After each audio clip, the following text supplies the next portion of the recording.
കഴിഞ്ഞ ലോക്സഭാ തെരഞ്ഞെടുപ്പ് കാലത്ത് കർണാടക രാഷ്ട്രീയത്തിൽ കോളിളക്കം സൃഷ്ടിച്ച വിവാദമായിരുന്നു Prajwal Revanna sex tape case. മുൻ പ്രധാനമന്ത്രി എച്ച്.ഡി. ദേവഗൌഡയുടെ ചെറുമകനും ജനതാദൾ എസ് നേതാവുമായ പ്രജ്വൽ രേവണ്ണയ്ക്കെതിരായ ഗുരുതരമായ ലൈംഗിക പീഡന പരാതി പരമ്പരകളായിരുന്നു കേസിന് ആധാരം. ഹാസൻ ലോക്സഭ എംപിയായിരുന്ന പ്രജ്വലിനെതിരെ ലൈംഗികാതിക്രമ ബലാത്സംഗ പരാതികളുമായി നിരവധി സ്ത്രീകളാണ് രംഗത്തെത്തിയത്. സംഭവം ദേശീയ തലത്തിൽ വലിയ ചർച്ചയായി. കേസിൽ വിചാരണ നടപടികൾ പുരോഗമിക്കുന്നതിനിടെയാണ് ഗുരുതരമായ വെളിപ്പെടുത്തലുകൾ നടത്തി പ്രജ്വലിന്റെ മുൻ ഡ്രൈവർ കാർത്തിക് രംഗത്തെത്തിയിരിക്കുന്നത്. ജനതാദൾ നേതാവിന്റെ ഫോണിൽ 2000-ഓളം ചിത്രങ്ങളും 50ഓളം വീഡിയോ ദൃശ്യങ്ങളും ഉണ്ടായിരുന്നെന്നും അത് താൻ കണ്ടിട്ടുണ്ടെന്നുമാണ് വെളിപ്പെടുത്തൽ. ബംഗളൂരുവിലെ സ്പെഷ്യൽ കോടതിയിൽ കാർത്തിക് നടത്തിയ വെളിപ്പെടുത്തലുകളുടെ വിശദാംശങ്ങളിലേക്ക് വരാം. സ്വാഗതം ഇൻഡെപ്തിലേക്ക്.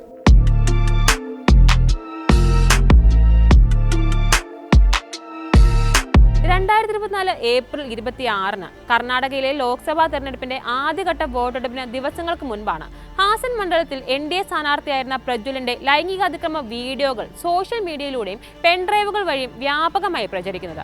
ഏകദേശം 2976 വീഡിയോകളും ചിത്രങ്ങളുമാണ് വ്യാപകമായി സർക്കുലേറ്റ് ചെയ്യപ്പെട്ടത്.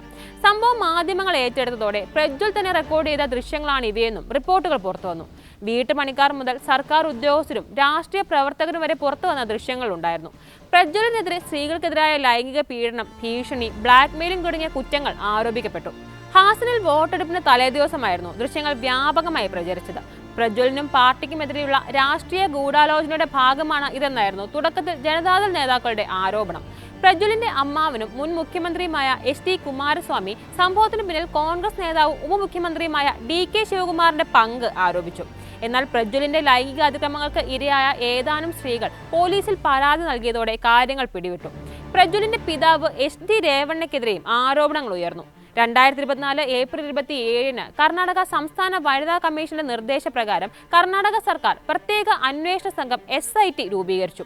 ADGP B.K. സിംഗിന്റെ നേതൃത്വത്തിൽ പരാതികളിൽ SIT അന്വേഷണവും തുടങ്ങി. 2024 ഏപ്രിൽ 28-ന് ഹൊളൈനരസിപുര പോലീസ് സ്റ്റേഷനിൽ പ്രജ്വലിന്റെ വീട്ടിൽ ഗാർഹിക തൊഴിലാളിയെ ജോലി ചെയ്തിരുന്ന 47 വയസ്സുള്ള ഒരു സ്ത്രീ പ്രജ്വലിനും അദ്ദേഹത്തിന്റെ പിതാവ് എച്ച്.ഡി. രേവണ്ണയ്ക്കുമെതിരെ ലൈംഗിക പീഡന പരാതി ഫയൽ ചെയ്തു. 2019 മുതൽ 2022 വരെ തനിക്കെതിരെ ലൈംഗിക അതിക്രമം നടന്നതായി അവർ ആരോപിച്ചു. മെയ് 3-ന് എച്ച്.ഡി. രേവണ്ണയ്ക്കെതിരെ തട്ടിക്കൊണ്ടുപോകൽ കേസ് രജിസ്റ്റർ ചെയ്തു. പ്രജ്വൽ പീഡിപ്പിച്ചതായി ആരോപിക്കപ്പെടുന്ന ഒരു സ്ത്രീയെ തട്ടിക്കൊണ്ടുപോയതുമായി ബന്ധപ്പെട്ടായിരുന്നു ഈ കേസ്. മെയ് 11-ന് പ്രജ്വലിനെതിരെ രണ്ടാമത്തെ ബലാത്സംഗ കേസ് രജിസ്റ്റർ ചെയ്തു. തന്നെ തട്ടിക്കൊണ്ടുപോയി പീഡിപ്പിച്ചെന്ന് ആരോപിച്ചായിരുന്നു മറ്റൊരു സ്ത്രീയുടെ പരാതി. കേസും അന്വേഷണവും പിടിവിടുമെന്ന് ഉറപ്പായതോടെ ഏപ്രിൽ അവസാനത്തിൽ തന്നെ പ്രജ്വൽ ജർമ്മനിയിലേക്ക് രക്ഷപ്പെട്ടു.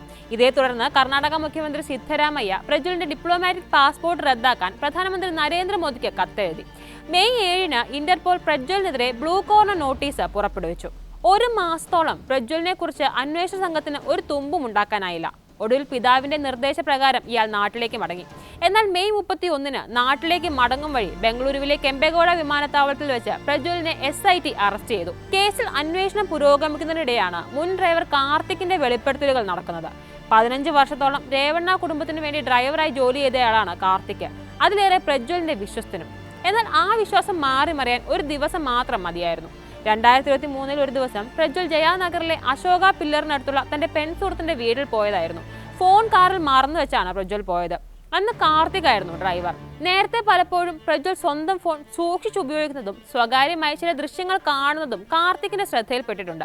ഫോണിന്റെ പാസ്വേഡ് മനസ്സിലാക്കി വെച്ച യുവാവ് അന്ന് അങ്ങനെ ഒരു അവസരം വീണ് കിട്ടിയപ്പോൾ പാഴാക്കിയില്ല. സംശയം തീർക്കുകയായിരുന്നു ലക്ഷ്യമെങ്കിലും ഫോൺ തുറന്നു നോക്കിയപ്പോൾ അത് വലിയ ഞെട്ടലായി മാറി. നിരവധി സ്ത്രീകളുടെ സ്വകാര്യ ദൃശ്യങ്ങളും ചിത്രങ്ങളുമാണ് ഫോണിൽ നിറയെയുള്ളത്. 40-50 വീഡിയോകളും 2000-ഓളം ഫോട്ടോകളും ഉണ്ട് ഇതിൽ. പ്രജ്വൽ സ്ത്രീകളെ ലൈംഗികമായി പീഡിപ്പിക്കുന്ന ദൃശ്യങ്ങളും ഈ കൂട്ടത്തിലുണ്ടായിരുന്നു. അപ്പോൾ തന്നെ ഈ ചിത്രങ്ങളും വീഡിയോകളും സ്വന്തം ഫോണിലേക്ക് ട്രാൻസ്ഫർ ചെയ്ത് ഡൗൺലോഡ് ചെയ്ത് വെച്ചു കാർത്തിക്. ഈ വിവരങ്ങൾ പ്രജ്വലിന്റെ അമ്മ ഭവാനി രേവണ്ണെ അറിയിക്കുകയും ചെയ്തു. സംഭവം അവർ ആദ്യം വിശ്വസിച്ചിരുന്നില്ല. എന്നാൽ ചിത്രങ്ങളും വീഡിയോകളും കാണിച്ചതോടെ അത് അവർക്ക് വലിയ ഞെട്ടലായി. മകന്റെ ദുർനടപ്പിൽ അമ്മ ഖേദം പ്രകടിപ്പിച്ചെങ്കിലും വിവരം പുറത്താരോടും പറയരുതെന്ന് കാർത്തിക്കിനോട് അവർ ആവശ്യപ്പെട്ടു.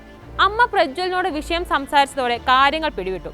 ആരാണ് വിവരം തന്നതെന്ന് വെളിപ്പെടുത്താതിരുന്ന അമ്മയോട് മാസങ്ങളോളം അയാൾ സംസാരിച്ചില്ല. ഒടുവിൽ ഭവാനി പേര് പറഞ്ഞതോടെ പ്രജ്വൽ കാർത്തിക്കിനെതിരെ തിരിഞ്ഞു. യുവാവിനെ പലതും പറഞ്ഞ് ഭീഷണിപ്പെടുത്തി നിർത്തുകയായിരുന്നു പ്രജ്വൽ ആദ്യം ചെയ്തത്. ഇതിനിടയിൽ ഒരു ഭൂമി തർക്കവുമായി ബന്ധപ്പെട്ട് രേവണ്ണ കുടുംബവും കാർത്തിക്കും തമ്മിൽ ഇടഞ്ഞു.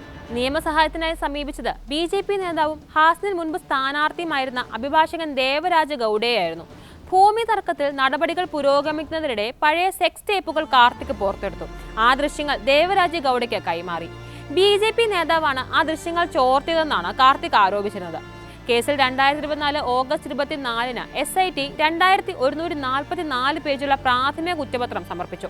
ബംഗളൂരുവിലെ പ്രത്യേക കോടതിയിൽ സമർപ്പിച്ച റിപ്പോർട്ടിൽ കാർത്തിക്കിന്റേതുൾപ്പെടെ 150 സാക്ഷിമൊഴികളും ഉണ്ടായിരുന്നു.